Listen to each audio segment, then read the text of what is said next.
नमस्ते सदा वत्सले मातृभूमि। नमस्कार दोस्तों, मैं हूं नागेंद्र प्रताप सिंह और आप देख रहे हैं मेरा यूट्यूब चैनल कानून फॉर ऑल। मित्रों, इस चैनल के माध्यम से हम लोग विधि शास्त्र से संबंधित छोटी छोटी लेकिन मोटी बातों पर चर्चा और परिचर्चा करते हैं। आजकल देश का माहौल आप देख ही रहे हैं। अभी कुछ दिनों पूर्व ही एक न्यूज मीडिया चैनल के ऊपर जबरदस्त कार्रवाई की गई दिल्ली पुलिस की स्पेशल सेल के द्वारा। जी हाँ मित्रों, आइए देखते हैं कि इस मीडिया चैनल का नाम क्या है, कब स्थापित हुआ और इसके ऊपर किस प्रकार की कार्यवाहियां की गई। इसके बाद हम अभी जो एफआईआर उसके विरुद्ध रजिस्टर्ड की गई है उसमें यूएपीए की कौन कौन सी धाराएं शामिल की गई हैं, इनके बारे में भी हम चर्चा और परिचर्चा करेंगे। तो आइए देखते हैं कि वो मीडिया चैनल है क्या, कौन, जिसके ऊपर इस प्रकार की कार्यवाही की गई है। तो मित्रों, इस मीडिया चैनल का नाम है न्यूज क्लिक। ये एक वेब पोर्टल है, ठीक है। ये एक स्वतंत्र मीडिया संगठन है और न्यूज क्लिक के दावे के अनुसार इसकी स्थापना 2009 में हुई थी, यानी वर्ष 2009 में ये मीडिया चैनल अस्तित्व में आया था, ठीक है। न्यूज क्लिक के संस्थापक श्रीमान प्रवीर पुरकायस्थ हैं। ये जो फोटो आप देख रहे हैं यही है, इनका नाम है श्री प्रवीर पुरकायस्थ। और इस संगठन यानी कि न्यूज क्लिक के ये प्रधान संपादक भी हैं। PPK news click studio private limited नामक एक पंजीकृत कंपनी है जिसकी स्थापना दिनांक 11 जनवरी 2018 में हुई थी। इसके प्रमुख निदेशक श्रीमान प्रवीर पुरकायस्थ और श्रीमान सुबोध वर्मा हैं। इसी PPK news click studio private limited नामक कंपनी के पास न्यूज क्लिक का स्वामित्व है।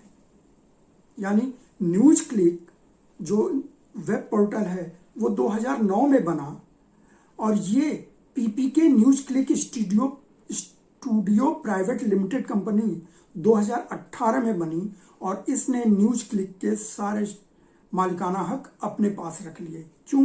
क्योंकि न्यूज क्लिक के संस्थापक भी श्री प्रवीर पुरकायस्थ हैं और इस कंपनी के संस्थापक निदेशकों में से एक श्री प्रवीर पुरकायस्थ है, ठीक है। तो मित्रों, ज्ञात और अज्ञात सूत्रों के अनुसार अगस्त 2020 में, आपको याद होगा, अगस्त 2020 में न्यूज क्लिक के विरुद्ध भारतीय दंड संहिता की धारा 406, 420 और 120 बी के तहत एक एफआईआर रजिस्टर हुई थी। जी हाँ, जिसमें आरोप लगाया गया कि कंपनी को वित्तीय वर्ष 2018 के दौरान world wide media holdings LLC एक कंपनी है, इस कंपनी ने से 9.59 करोड़ रुपए का एफडीआई प्राप्त हुआ था। 9.59 करोड़ का एफडीआई। शिकायत में आरोप लगाया गया कि एक डिजिटल समाचार वेबसाइट में एफडीआई पर 26% की जो निर्धारित सीमा है उसको दरकिनार करने के लिए यह निवेश कंपनी के शेयरों के मूल्यांकन, यानी कि शेयर का जो वैल्यूएशन होता है उसको काफी बढ़ाकर किया गया था। मतलब इसको सामान्य भाषा में समझते हैं कि कंपनी में इतना बड़ा एफडीआई लेने के लिए, यानी कि 9.59 करोड़ का एफडीआई लेने के लिए इन्होंने क्या किया था कि अपने शेयर्स का जो वैल्यूएशन था उसको काफी बढ़ा दिया था, जबकि उसकी वैल्यू उतनी नहीं थी जितना इन्होंने दिखाया। यानी इनके शेयर्स की जो वैल्यू थी वो अगर 10 रुपए थी तो इन्होंने कम से कम उस शेयर्स की वैल्यू 11,000 रुपए के आसपास दिखाई और इस प्रकार इन्होंने एफडीआई प्राप्त किया। किससे? यूनाइटेड स्टेट में रजिस्टर्ड एक कंपनी थी world wide media holdings LLC, इससे प्राप्त किया। जी हाँ, इस कंपनी के बारे में न्यूयॉर्क टाइम्स ने भी कुछ दिन पहले ही अपने अखबार में यह प्रकाशित किया था, एक रिपोर्ट उजागर किया था। और इस भारतीय समाचार पोर्टल यानी कि न्यूज क्लिक पर चीनी प्रचार अर्थात चीनी प्रचार यानी कि चीन का प्रचार और उसका प्रोपेगेंडा बढ़ावा देने के लिए अमेरिकी करोड़पति नेविल राय सिंघम, जो कि चीन की कम्युनिस्ट पार्टी का एक एजेंट है, लेकिन अमेरिका का करोड़पति है, अमेरिका में रहता है, लेकिन चीनी कम्युनिस्ट पार्टी का एक एजेंट के रूप में काम करता है, उस व्यक्ति से ने एक बहुत बड़ा नेटवर्क बना रखा है जो चीनी प्रोपेगेंडा को फैलाते रहते हैं। ठीक है, चीन जो भी आदेश देता है, ये नेविल राय सिंघम अपने बनाए गए नेटवर्क के थ्रू वो पूरी दुनिया में फैलाने की कोशिश करता है। तो न्यूयॉर्क टाइम्स ने यही बताया कि भारतीय समाचार पोर्टल जो कि न्यूज क्लिक है, चीनी प्रचार अर्थात प्रोपेगेंडा को बढ़ावा देने के लिए अमेरिकी करोड़पति नेविल राय सिंघम से जुड़े नेटवर्क द्वारा वित्त पोषित संगठनों में से एक है। अर्थात न्यूज क्लिक चीन के कम्युनिस्ट सरकार के दलाल नेविल राय सिंघम के द्वारा चीनी प्रोपेगेंडा को फैलाने के लिए तैयार किए गए नेटवर्क से वित्त अर्थात पैसे लेने वाला एक संगठन है। यानी कि नेविल राय सिंघम जिन पूरे विश्व में जिन जिन लोगों को पैसे देता है ताकि वो चीनी प्रोपेगेंडा को फैलाएं, चीन की नीतियों को फैलाएं, ऐसे संगठनों में से एक ये न्यूज पोर्टल न्यूज क्लिक है, जिसका प्रधान संपादक और संस्थापक तथा मालिक श्री प्रवीर पुरकायस्थ है। तो मित्रों, ये तो था 2020 में जो एफआईआर रजिस्टर हुआ था, परंतु दिल्ली की स्पेशल जो पुलिस की स्पेशल सेल है उसने एक एफआईआर रजिस्टर किया है और वो महत्वपूर्ण है। उसी पर हम आज चर्चा और परिचर्चा करेंगे। तो मित्रों, आइए देखते हैं कि वो एफआईआर क्या है और इसमें किन किन धाराओं का समावेश किया गया है।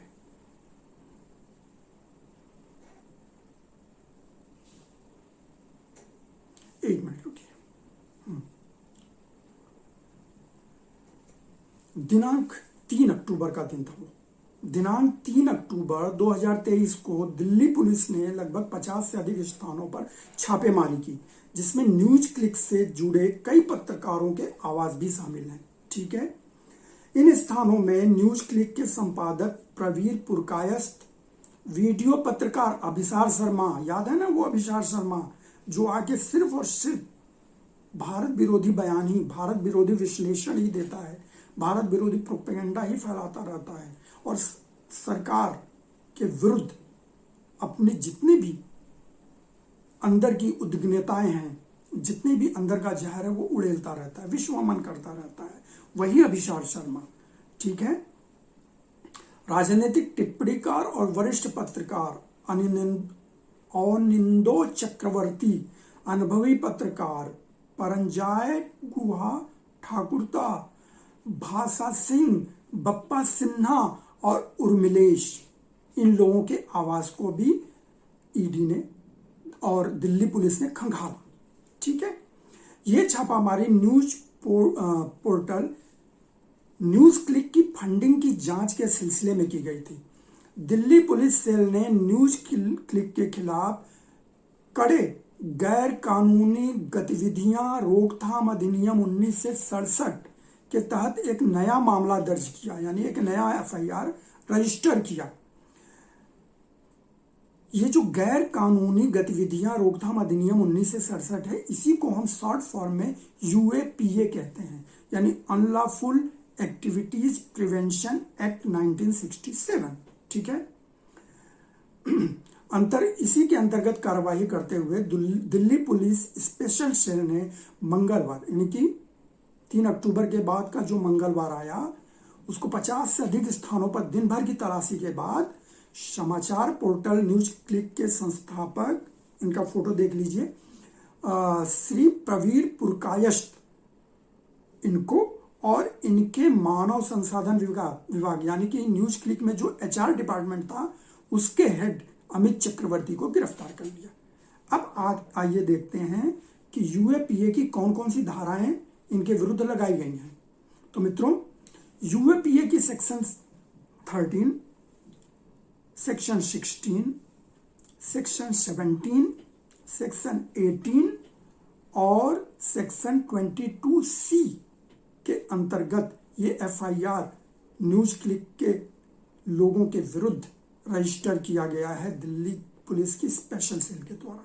अब आइए देखते हैं कि आखिर UAPA की धारा 13, धारा 16, 17, 18 और धारा 22C कहती क्या है। हाँ, ये भी जो आपको बताते चलें कि इस FIR में भारतीय दंड संहिता की धारा 153A और 120B भी शामिल है। ठीक है, आइए देखते हैं कि ये धाराएं कहती क्या हैं।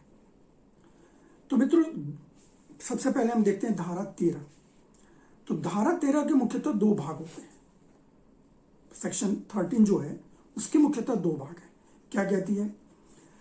अवैधानिक गतिविधियां रोकथाम अधिनियम की धारा 13 यह प्रावधान करती है कि जो भी व्यक्ति किसी भी गैर कानूनी गतिविधि की वकालत करता है या ऐसी गतिविधियों को करने हेतु उकसाता है या किसी को सलाह देता है या स्वयं गैर कानूनी गतिविधियों में सम्मिलित होता है या उसके प्रति प्रतिबद्ध होता है, उस व्यक्ति को कारावास की सजा से दंडित किया जा सकता है।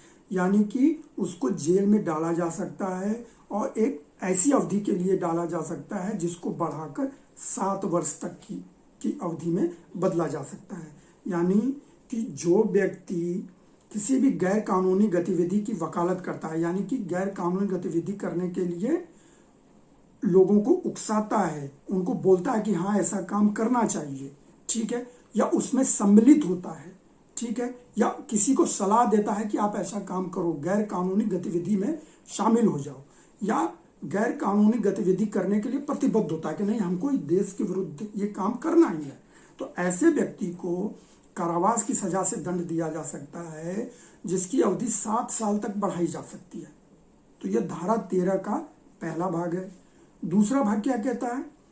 यदि किसी संघ या संगठन को गैर कानूनी गतिविधियां रोकथाम अधिनियम 1967 की धारा 3 के अंतर्गत केंद्रीय सरकार द्वारा अधिसूचना जारी करके गैर कानूनी संगठन या संघ घोषित किया जा चुका है और उसकी संस्तुति धारा 3 के उपधारा 3 के अनुसार, धारा 3 की उपधारा 3 के अनुसार प्रभावी हो गया है, तो ऐसे किसी संगठन या संघ के किसी गैर कानूनी गतिविधियों में जो कोई भी सहायक होता है उसे जेल में डाला जा सकता है जिसकी अवधि 5 वर्ष तक बढ़ाई जा सकती है।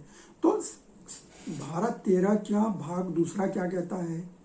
इसमें कहता है दोस्तों, इस दूसरे भाग को समझने के लिए हमें सेक्शन 3 को समझना पड़ेगा, धारा 3 को समझना पड़ेगा। तो धारा 3 क्या कहती है?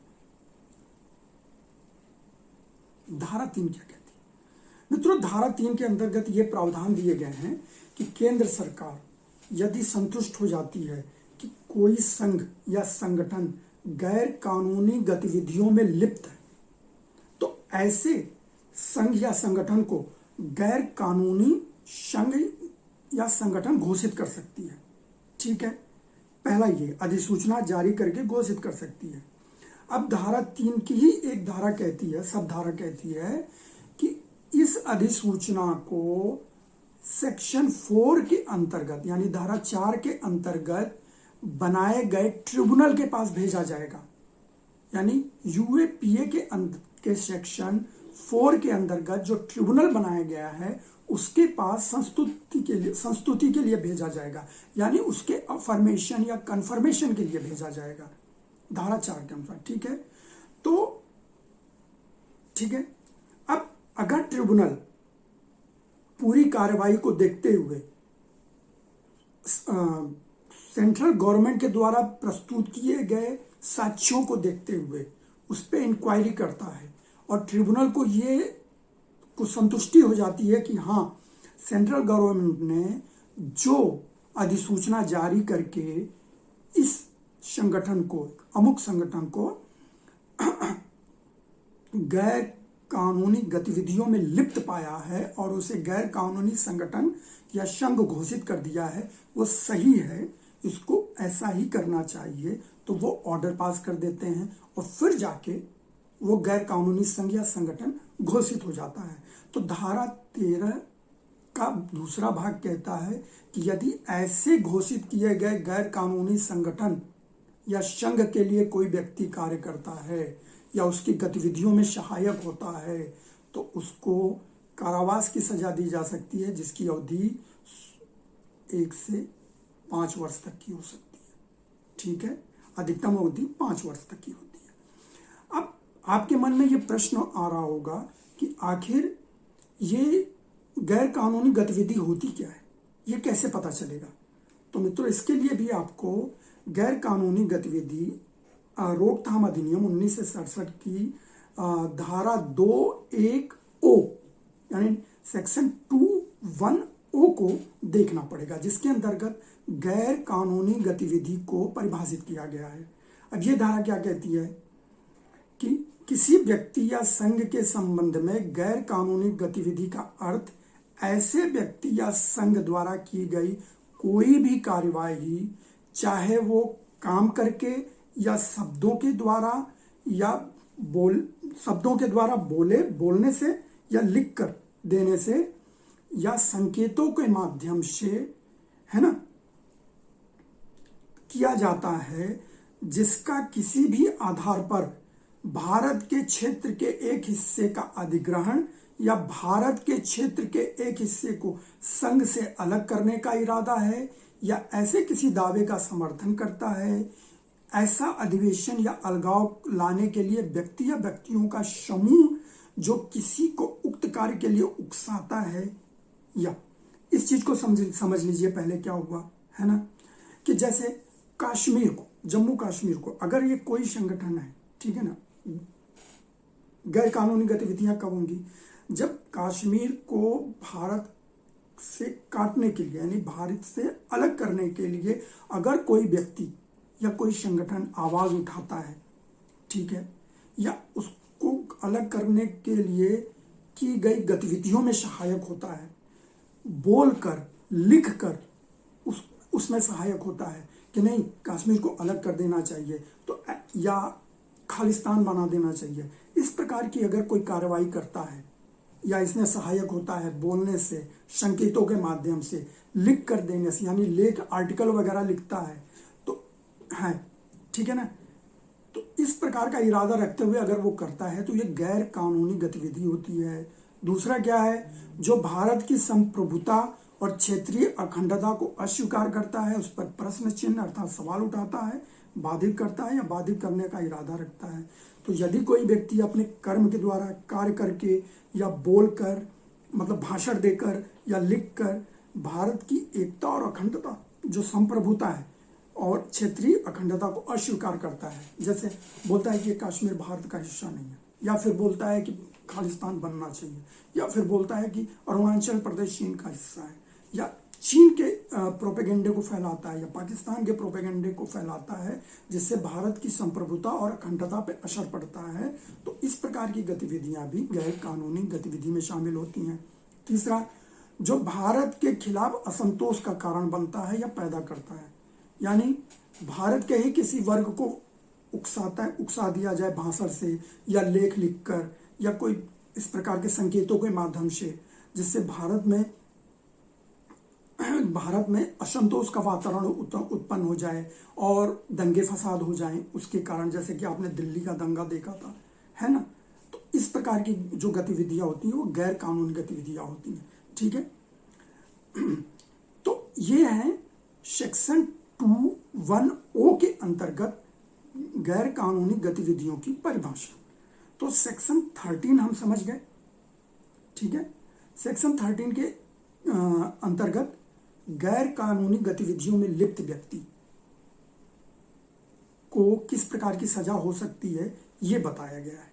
ठीक है ना, तो मित्रों सेक्शन 13 को तो हमने समझ लिया, है ना। अब आगे का जो सेक्शन है, जो धारा 16 है, धारा 17 है, धारा 18 है और धारा 22C है, इसको हम अगले भाग में समझने का प्रयास करेंगे। ठीक है, तो आज के वीडियो में सेक्शन 13 यानी UAPA के सेक्शन 13 को आप भली भांति अध्ययन करिए। सेक्शन 2(1)O को भी भली भांति अध्ययन करिए। सेक्शन 3 को भी अध्ययन करिए, ताकि इन तीनों का जो सामंजस्य है वो आपको पता चल जाए। और सेक्शन 13 इनके ऊपर क्यों लगाया गया है, यानी न्यूज़ क्लिक के लोगों के ऊपर सेक्शन 13 UAPA का क्यों लगाया गया है, ये आपको समझ में आ जाएगा। ठीक है दोस्तों, तो इस वीडियो में इतना ही। नेक्स्ट वीडियो में हम बाकी की धाराओं के बारे में बात करेंगे, चर्चा और परिचर्चा करेंगे। तब तक अपना ख्याल रखिए और हमारे चैनल को भी सब्सक्राइब कर लीजिए, क्योंकि आप सब्सक्राइब करते हैं और आप कमेंट्स करते हैं तो हमारा इंटरेस्ट और बढ़ता है और अच्छे तरीके से हम इनको आपके सामने प्रस्तुत करने का प्रयास करते हैं। नमस्कार मित्र, जय हिंद।